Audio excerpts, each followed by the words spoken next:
Hello students, how are you? Welcome in Graviton classes. Students, last time हमने discuss किया था charge. तो आई hope आपने वो चार्ज वाली वीडियोज को पहले देखा होगा। ठीक है, देन आप इस नेक्स्ट वीडियो पे आपने आए होंगे, और अगर आपने नहीं देखा है देन डिस्क्रिप्शन में उस वीडियो का लिंक है। बिकॉज कूलम्ब्स लॉ को पढ़ने के लिए और जो लेक्चर सीरीज हमने रेडी की है, दिस मीन्स क्लास 12 फिजिक्स, वो उसको जानने के लिए, उसको समझने के लिए जो बेसिक कंसेप्ट है चार्ज, उसका समझना बहुत जरूरी है। तो आई होप आपने वो वीडियो को देखा होगा। अगर आपने नहीं देखा है तो इस वीडियो के डिस्क्रिप्शन में लिंक है, आप उस पर क्लिक करके पहले उस वीडियो को देख लीजिए। तो इसी के साथ आज हमारा नेक्स्ट टॉपिक है कूलम्ब फोर्स और Coulomb's law. So what is Coulomb's law? Last video में हमने डिस्कस किया था कि जो चार्ज होते हैं, चार्ज पार्टिकल्स एक दूसरे के ऊपर फोर्स अप्लाई करते हैं। जिसमें अगर हमारे पास एक चार्ज पार्टिकल है Q1 और एक अनदर चार्ज पार्टिकल है Q2, देन Q1 Q2 पे फोर्स अप्लाई करता है। यस और नो? क्लियर? ये फोर्स में भी अट्रैक्टिव और रिपल्सिव हो सकता है, ये डिपेंड करता है नेचर ऑफ चार्ज पे। This means if charge are same nature, this means like charges, आपको पता है like charges this means plus plus and minus minus repel करते हैं। डन? लाइक चार्जेस रिपल करते हैं and unlike charges this means plus minus attract करते हैं। Done? Plus minus nature के अकॉर्डिंग अट्रैक्ट करते हैं, plus plus minus minus repel करते हैं। डन? क्लियर? सो आज जो कूलम्ब्स थे साइंटिस्ट, उन्होंने ये जो अमाउंट ऑफ फोर्स है इसको कैलकुलेट करने के लिए एक फॉर्मूला ड्राइव किया, या हम कहें कि स्टेटमेंट दिया। आज हम लोगों को वही पढ़ना है। Clear? Coulomb's law, this means force between two charges. Done? And next force between two charges in vector form, उसकी वेक्टर फॉर्म भी हमको पढ़ना है, जिससे आपके बोर्ड में क्वेश्चन आते हैं। क्लियर? तो आज की जो वीडियो का कंटेंट है वो मैंने आपको बता दिया। ठीक है, आज की हम वीडियो स्टार्ट करते हैं। तो what is Coulomb's law? If we have two charges Q1 and Q2, this means अगर हमारे पास दो चार्ज हैं Q1 and Q2 and the distance between them is r, this means both charges are separated with the distance r. Let charge Q1 is at point A and charge Q2 is at point B. Done? And both are positive, और दोनों ही कैसे हैं? Positive. Clear? And the distance between two charges is small r. Clear?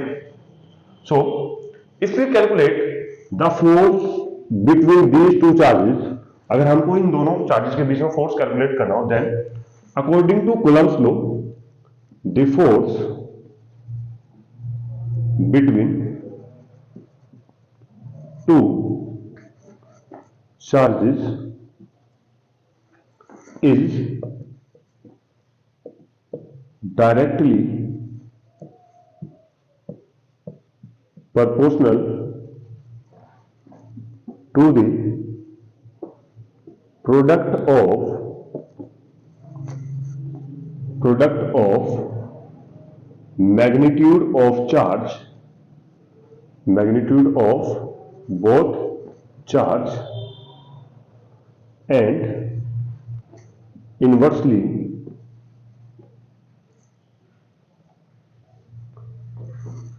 proportional to the square of distance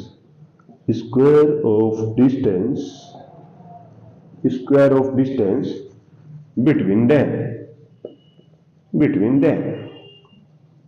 This is the statement of Coulomb's law or force between two multiple charges. This means दो charges के बीच में जो force apply होता है वो दोनों charges के product के डायरेक्टली प्रोपोर्शनल होता है, directly proportional to the product of magnitude of charge. Done? Next उनके बीच की जो डिस्टेंस है इसके स्क्वायर के इनवर्सली प्रोपोर्शनल होता है। तो अगर सेम स्टेटमेंट को हम मैथमेटिकली डिनोट करना चाहें, then force is directly proportional to product of two charges, this means force is directly proportional to Q1 and Q2. Next, force is inversely proportional to the square of distance. This is equation number first and this is our equation number second. I hope आपको यहां तक clear होगा. Yes और no? Done? Clear? Then from equation first and second F directly proportional to Q1 Q2 upon R square. Clear? So this is force. Done. F directly proportional to Q1 Q2 upon R. And we know that अगर हम proportionality sign को हटाएं then हमको एक constant लेके आना पड़ेगा, तो वो कांस्टेंट लेके आते हैं F is equals to K Q1 Q2 upon R square. K Q1 Q2 upon R square, where K is nothing, K is simply dielectric constant. What is K? K is proportionality constant or dielectric constant for air, for air, हवा के. Air और vacuum में भी same ही रहता है. Air और vacuum के लिए K की जो वैल्यू है वो होती है 1/4 pi epsilon not. This is epsilon not.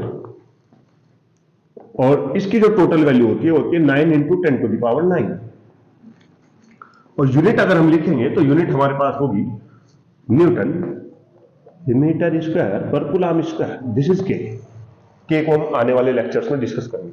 ये के है क्या और ये एप्सिलॉन नॉट क्या है, ये मेनली क्या डिनोट करते हैं मैं बता दूं. The force between two charges, ये जो दो चार्जेस के बीच का जो फोर्स है ये दो फैक्टर पे डिपेंड करता है. मैग्नीट्यूड ऑफ चार्ज का मैग्नीट्यूड कैसे, चार्ज का मैग्नीट्यूड ज्यादा फोर्स ज्यादा. And distance between them, distance ज्यादा फोर्स कम, दैट्स इनवर्सली प्रोपोर्शनल है ना. डिस्टेंस ज्यादा फोर्स कम, डिस्टेंस कम फोर्स ज्यादा, चार्ज ज्यादा फोर्स ज्यादा, क्योंकि डायरेक्टली प्रोपोर्शनल है. But force between two charges is also depends upon medium between them. This means दो चार्जेस के बीच में फोर्स भी, जो फोर्स है वो मीडियम पे भी डिपेंड करता है. क्लियर? अब क्योंकि चार्जेस जो है वो विजिबल नहीं है तो मैं आपको ये जो चार्ज वाली कंडीशन है मैं आपको इसको मैग्नेट के साथ एक्सप्लेन कर देता हूं. If we have two magnets, अगर हमारे पास दो मैग्नेट हो और हम मान लेते हैं कि हमारी एक सरफेस है. डन. क्लियर? एक मैग्नेट मैंने यहां पे रखी और एक मैग्नेट मैंने इसमें नीचे रखी. तो जो फोर्स अभी अप्लाई हो रहा होगा इस, ये जो कपड़ा है इस क्लॉथ के लिए, इन दोनों मैग्नेट के बीच में अगर मैं सेम थिकनेस का, ये जो सेम थिकनेस है इस कपड़े की, उसके इसकी जगह अगर मैं कोई प्लास्टिक वाली सरफेस लगा दूं तो आपको पता है अब मैग्नेट के बीच का फोर्स क्या होगा, डिक्रीज हो जाएगा. समझ आया? अगर मैं किसी लकड़ी के टुकड़े को इतना ही मोटाई का कोई लकड़ी का टुकड़ा यहां पे रख दूं और फिर ऊपर में मैग्नेट रखूं नीचे मैग्नेट रखूं, अब दोनों मैग्नेट के बीच में जो फोर्स है वो चेंज हो जाएगा. दिस मींस कि फोर्स इस पे डिपेंड कर रहा है मीडियम पे. सेम ऐसा ही चार्जेस वाले केस में होता है. फोर्स जो है वो इस मीडियम पे भी डिपेंड करता है कि इन दोनों चार्जेस के बीच में मीडियम कैसा है. तो यहाँ पे जो के वाली टर्म्स है, ये जो के प्रोपोर्शनलिटी कांस्टेंट हम लेके आए हैं, ये जो एप्सिलॉन नॉट है ये डिनोट करता है कि इसके अंदर मीडियम का क्या इफेक्ट रहेगा. डन.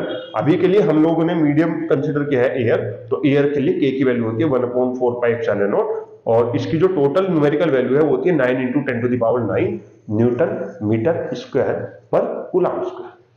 डन. तो फॉर्मूला हमारे पास क्या रहेगा फोर्स का, F is equals to 1/4 pi epsilon naught Q1 Q2 upon R square. Done. Clear? I hope कि फोर्स की ये जो डेफिनेशन और एक कूलम्ब्स लॉ और जो के भाई साहब थे ये आपको क्लियर होगा. क्लियर? अब इसको थोड़ा सा और डिस्कस करते हैं. इसका जल्दी से एक स्क्रीनशॉट ले लीजिए आप, फिर हम इसको नेक्स्ट करते हैं. डन. चलिए next. So this is force. अब हम पढ़ेंगे force in vector form. Vector form में फोर्स क्या है, Coulomb's law in vector form. Done. But उससे पहले ये जो एप्सिलॉन नॉट है इसकी वैल्यू लिख लीजिए. Epsilon not. So what is epsilon not? Epsilon naught is the permittivity of free space. इसका नाम क्या है, परमिटिविटी ऑफ फ्री स्पेस. मैं लिख देता हूं, permittivity of free space. Free space. Done. Clear? And the value of epsilon naught is equals to 8.85 into 10⁻⁻12 and the unit of epsilon naught is coulomb square per Newton meter square. This is the unit of epsilon naught. Clear? ये epsilon naught की unit है बेटा. ठीक है, ये इसकी numerical value. And what is epsilon naught? Epsilon naught means permittivity of free space. Permittivity means permit means कि ये जो एयर है या वैक्यूम है ये अपने अंदर से कितना इलेक्ट्रिक फील्ड को परमिशन देता है पास आउट होने के लिए. डन. क्लियर ना? तो परमिटिविटी उसको बोलते हैं। क्लियर? चलिए अब हम पढ़ते हैं फोर्स इन वेक्टर फॉर्म। आप इसको नोट कर लीजिए और हम पढ़ते हैं force in vector form. Clear? So our next force in vector form, force in vector form. Done. I hope आपने इसको नोट कर लिया होगा। तो फोर्स इन वेक्टर फॉर्म को पढ़ने के लिए सबसे पहले जरूरी है कि आपको इसका डायग्राम पता होना चाहिए। क्लियर? तो डायग्राम के लिए आपको ये रिक्वायर्ड होगा कि आपको इसकी जो स्ट्रक्चर है और जो वेक्टर एडिशन लॉ है वो आपको बेसिकली क्लियर है। डन। फिर भी मैं एक बार बता देता हूं। According to vector law, if two successive side of any triangle represent two vectors, एक ट्रायंगल हमारे पास है P, Q एंड R।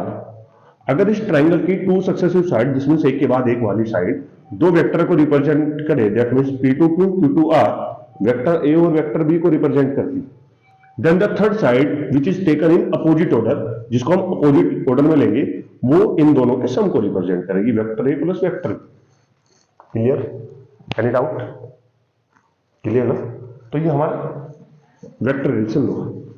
ठीक है? तो अब हम इसको थोड़ा सा एक डायग्राम के अकॉर्डिंग बनाते हैं। तो सबसे पहले हमने लिया Cartesian coordinate system. Cartesian coordinate system, this is our X axis, this is Y and this is Z. Done. We have two charge Q1 and Q2। Let Q1 is at point A and Q2 is at point B.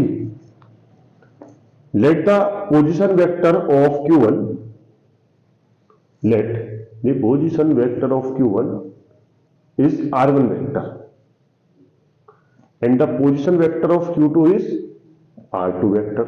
This is our charge Q1 and this is Q2.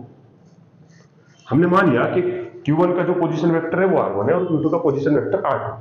Then जब आप 1 से 2 की तरफ चलेंगे, ये वाला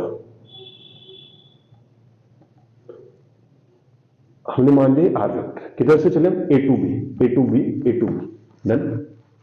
तो अगर मैं इसको ट्राइंगल मानूं, triangle OAB, then in triangle OAB, अगर आप इसमें triangle law of vector addition apply करेंगे तो देखो ये जो ट्राइंगल है इसके दो सक्सेसिव साइड है, O to A, A to B, जो दो वेक्टर को रिप्रेजेंट कर रही है, R1 vector and R vector. Successive मतलब एक के बाद एक, जिसमें पहले वेक्टर का हेड दूसरे की टेल के साथ अटैच होगा। तो पहले वेक्टर का हेड दूसरे की टेल के साथ है, तो this means OA vector plus AB vector is equals to OC vector, क्योंकि ये वाली जो साइड है ये हमने अपोजिट मैनर में, अपोजिट ऑर्डर में ली। क्लियर? तो इन दोनों के सम को रिप्रेजेंट करेगी। This means R1 vector plus R vector is equals to R2 vector और R vector is equals to R2 minus R1। Clear? Main thing ये है कि आपको ये पता होना चाहिए। And the magnitude of R, magnitude of R is equals to magnitude of R2 minus R1। Magnitude of R means magnitude of R2 minus R1। Clear? Done. And square is equals to R2 minus R1 square. I hope आपको clear हुआ होगा। अब हम पढ़ते हैं force in vector form. ये पहले ये जो था अब तक क्लास 11 पे बेस्ड था हमारा, क्लास 11 पे ऐसे गुजार दी, डोंट वरी, ये हो जाएगा। क्लियर? नेक्स्ट, जब ये चार्ज Q1, क्योंकि दोनों सेम नेचर के हैं, ये चार्ज Q1, इसको क्यों कर देता हूं मैं थोड़ा सा ये छोटे वाला बन गया, ठीक है? डन। अब सही, जब ये चार्ज Q1 इस Q2 पे फोर्स अप्लाई करेगा, बिकॉज दोनों सेम नेचर के हैं, then the force is repulsive. Force कैसा रहेगा? रिपल्सिव। रिपल्सिव मतलब ये दोनों एक दूसरे से दूर दूर भागेंगे। तो Q1 जब Q2 पे फोर्स अप्लाई करेगा तो Q2 इधर मोशन करेगा। डन। जब Q2 Q1 पे फोर्स अप्लाई करेगा देन Q1 इधर मोशन करेगा। क्लियर? क्लियर ना? इसको हम लिखेंगे force on B due to A। This means force on second charge due to first. आप इसको चाहें तो आप इसको फोर्स ऑन 2 ड्यू टू 1 भी लिख सकते हैं। Force on 2 due to 1 and this is force on 1 due to 2। Clear? तो जो चार्ज Q2 पे फोर्स अप्लाई होगा उसकी डायरेक्शन किधर है? A to B। और जो चार्ज Q1 पे फोर्स अप्लाई होगा उसकी डायरेक्शन किधर है? B to A। Clear? Yes और no?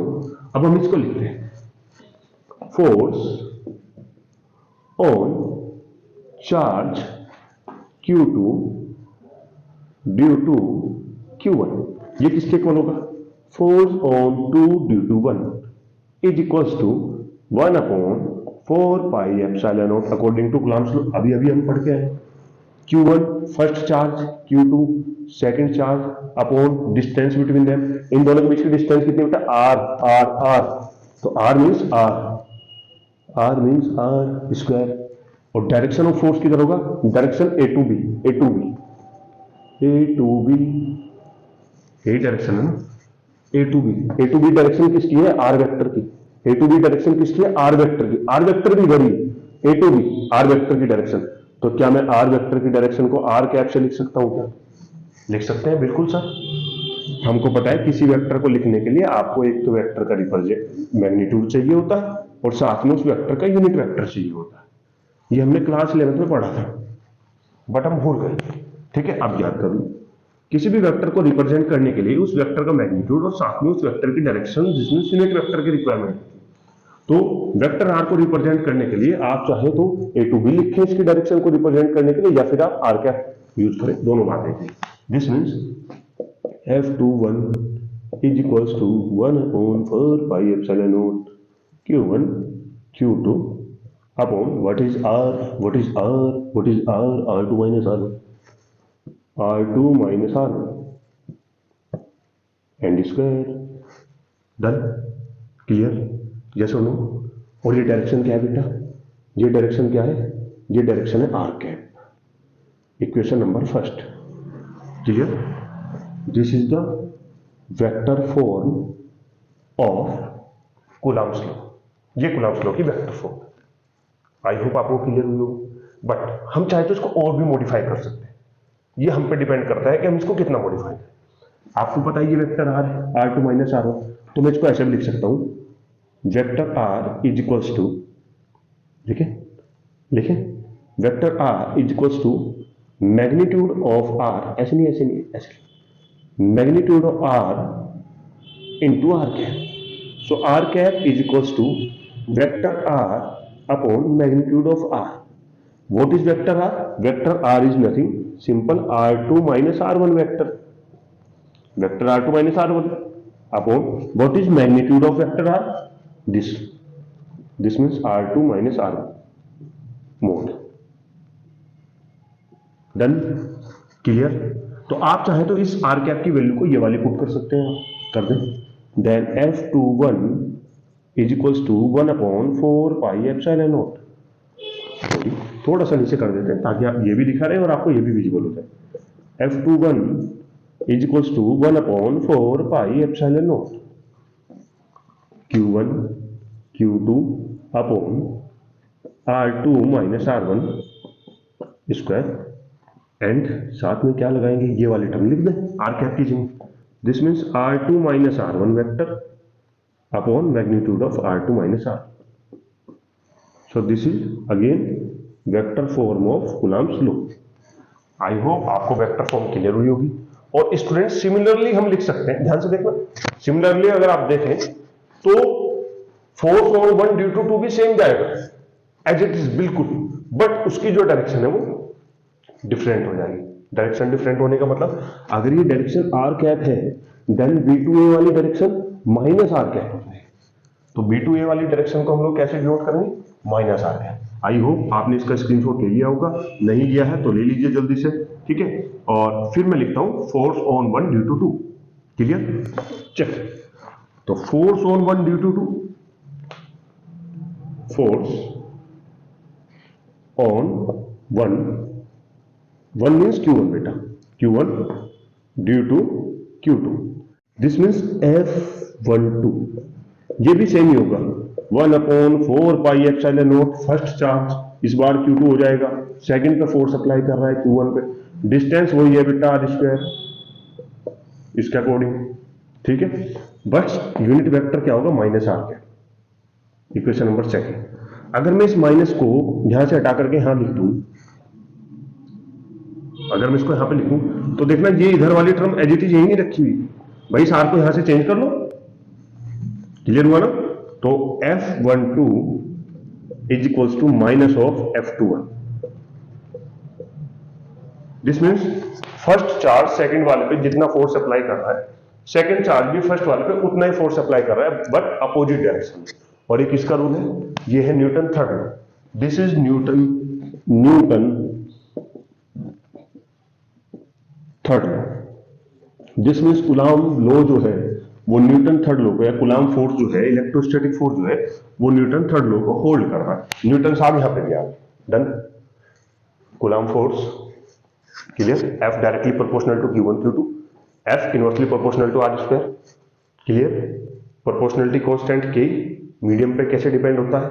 K is equal to 1/4 pi epsilon naught. कैसे आया? डन। वैल्यू क्या होती है? 9 × 10⁹। एप्सिलॉन नॉट की वैल्यू क्या होती है? वेक्टर फॉर्म में कैसे लिखते हैं? 11th का कौन सा पार्ट यूज होना है? वेक्टर से। Done. Triangle low. Clear? I hope ये वीडियो लेक्चर आपको क्लियर हुआ होगा। और यही वो वीडियो लेक्चर्स हैं, यही वो लेक्चर सीरीज है फिजिक्स की, क्लास 12th फिजिक्स की, जो आपका जो फ्यूचर है, आपके जो मार्क्स हैं क्लास 12th में, वो सेट करेगी। मैं अगेन वही रिपीट करूंगा कि कमेंट बॉक्स आपके सजेशन के लिए ओपन है। ठीक है? आप सजेशन दीजिए। ठीक है? जो क्वेरी है उसको डिस्कस करेंगे, और आपके जो डाउट्स हैं वो भी सोल्व होंगे। और साथ में आपको पता ही है, आपका जो इसका जो आपको रिटर्न में मेरे को देना है वो है 3 चीजें: लाइक, शेयर और सब्सक्राइब। और आप हमारे ऑफलाइन सेंटर को भी ज्वाइन कर सकते हैं, ग्रेविटॉन क्लासेस डे 1, जहाँ पे हम आपको DPP, this means daily practice problem, clear, और हैंड रिटन नोट्स और की नोट्स, ये सब प्रोवाइड कराते हैं। ठीक है? और थैंक यू सो मच।